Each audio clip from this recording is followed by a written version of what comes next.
You felt it. That moment when someone smiles at you, but your body tightens.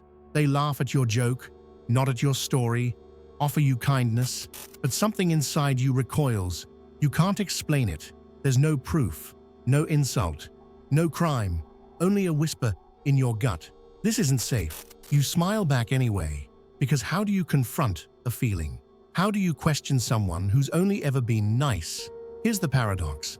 Sometimes the most dangerous people are the ones who never raise their voice, the ones who never openly attack you because they never have to. They hide behind warmth, they weaponize empathy, they let the mask do the talking, while something colder watches from beneath. And the worst part? You begin to doubt yourself. You start shrinking your joy, editing your words, censoring your instincts, just to keep the peace that was never truly there.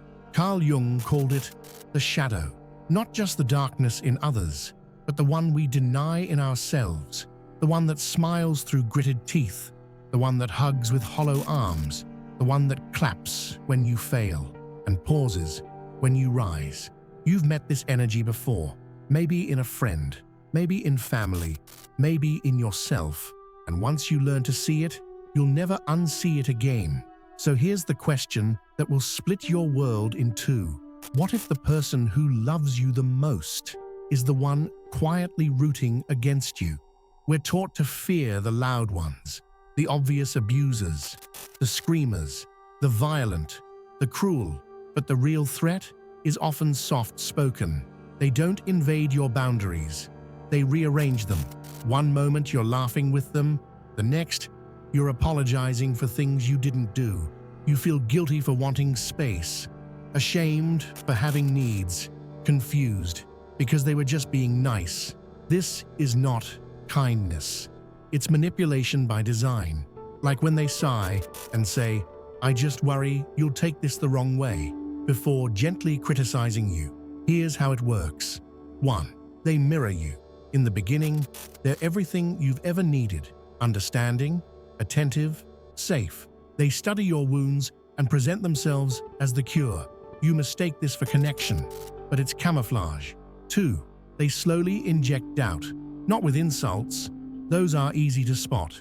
Instead, small contradictions, subtle sarcasm, half-jokes that sting. They question your memory, your tone, your intentions.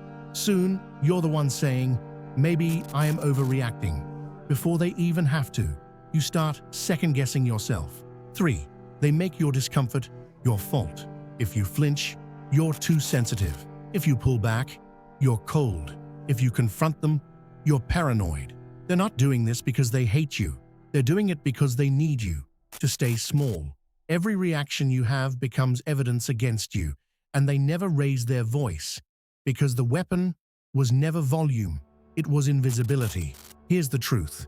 Covert manipulation works because it bypasses your logical mind. It doesn't argue, it infects.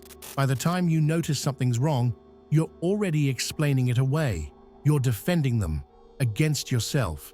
And that's the final stage of the game. They don't need to silence you. You do it for them. So tell me, when did you first start apologizing for their behavior? You don't lose yourself all at once.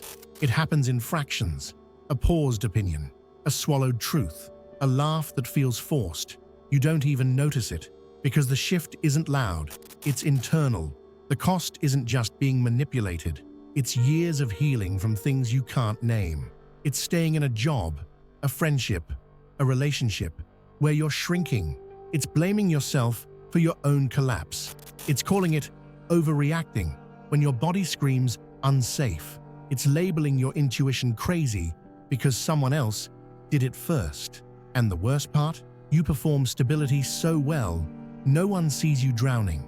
This is why survivors feel insane, because the world only validates wounds it can see. But psychological warfare leaves no bruises, just triggers no one understands, memory gaps you can't explain, shame spirals that hit out of nowhere, and a question that loops on repeat. Was it really that bad? Yes, it was. Why didn't I leave? Because your nervous system thought it was love. Why can't I just move on? Because you were trained to stay. Your body remembers what your mind tries to forget. The way your breath tightened when they entered the room, the way your shoulders dropped when they left. You didn't imagine it. You adapted to survive it. And survival doesn't look graceful. It looks like panic in calm situations, tension in loving ones, rehearsing conversations that never happen. But that isn't brokenness. That's the cost of not knowing, and the evidence that you're ready to. The same intuition that warned you, the one you buried to survive, is still there, and it's whispering again. You didn't stay because you were weak. You stayed because you were trained to tolerate the intolerable. That's not a flaw in your character. That's a feature of your survival. The narrative wasn't yours. It was handed to you. They taught you to doubt your instincts, mistrust your emotions, second-guess your memories, call it love when it was control. But you get to rewrite the script, because healing isn't becoming someone new. It's remembering who you were before they convinced you otherwise. Reclamation doesn't look like revenge.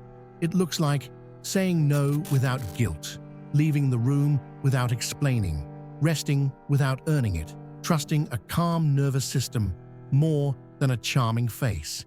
Your body wasn't lying. It was sounding the alarm. You just learned to mute it. At first, it might feel like emptiness where the chaos was. That's not loneliness. It's space. For the first time in years, you don't owe them understanding. You owe yourself the truth. Your story doesn't end with survival. It begins with returning to your own voice, the one they silenced, mocked, or made you fear. And it's still there, quiet, clear, uncompromising. What's the first word you're ready to reclaim? Healing doesn't mean getting over it. It means growing around it. You're not here to erase what happened. You're here to make room for all of you. The version that froze, the version that fought, the version that believed, and the version that finally walked away. You don't owe the world your old self. You don't have to bounce back. That version of you was surviving. This one is choosing. Integration sounds like, that happened, and I'm still here. I can feel grief and joy in the same breath. I'm not broken. I was reshaped. I don't need closure to heal. I trust myself now. This is post-traumatic wisdom, not the tidy, silver lining kind, but the earned, embodied, lived, and felt kind. No more proving, no more explaining, just becoming. And if you ever wonder if you're healing right, remember, if you're becoming more yourself, you're doing it right. We do not escape the shadows. We learn to see within them. At Synaptic Myth, we do not offer comfort. We deliver awakening, the unraveling of inherited myths, the sparking of dormant synapses. If these words have stirred something in you, a recognition, a resistance, a reckoning, then you are already in dialogue with your own unconscious. Like, share, subscribe, but more importantly, question. Tell us in the comments, what script are you still rehearsing without knowing? We leave you with Jung's razor, sharp enough to cut through fate itself. Until you make the unconscious conscious, it will direct your life, and you will call it fate. The choice is never whether to be shaped, but by what.